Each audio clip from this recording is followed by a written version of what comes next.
Fait qu'on va pouvoir lui dire que c'est approuvé. Parfait. La reprise de l'économie chinoise se fait sentir dans cette PME située en banlieue de Montréal. Après l'incertitude sur les approvisionnements de sacs en plastique recyclés, la confiance retrouvée. On a eu un retard qui a été pris, mais le retard a été pas mal comblé étant donné que les usines ont recommencé, là, comme je disais, là, à la fin de l'été, de reprendre leur business as usual.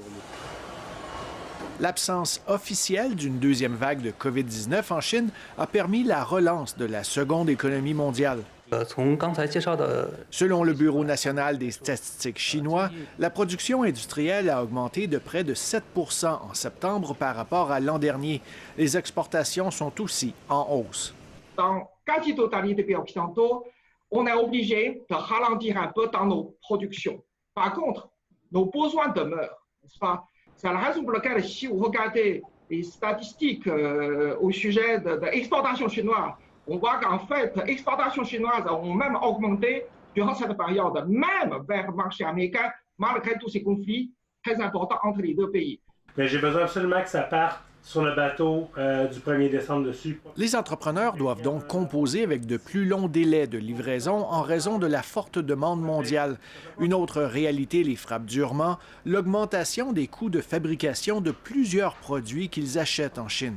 Nous, nos sacs sont faits dans la même matière qu'on prend pour les masques jetables à usage unique et puis pour les blouses d'isolation.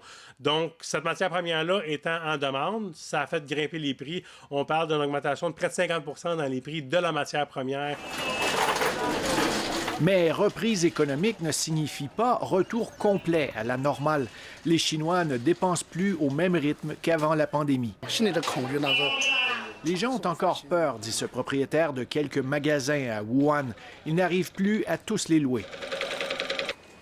La reprise économique permet au Parti communiste chinois de déclarer que la victoire complète contre la pauvreté extrême, promise d'ici la fin de l'année, ne sera pas retardée par la pandémie. Le président chinois se présente même comme le champion de la réduction de la pauvreté mondiale. La légitimité de l'autorité chinoise actuelle se repose essentiellement sur les résultats économiques et sur les résultats en matière aussi, entre autres, de la lutte contre la pauvreté. Parce que la lutte contre la pauvreté demeure un des défis les plus pressants de la Chine, reprise économique fulgurante ou non. Ici Philippe Leblanc, Radio-Canada, Toronto.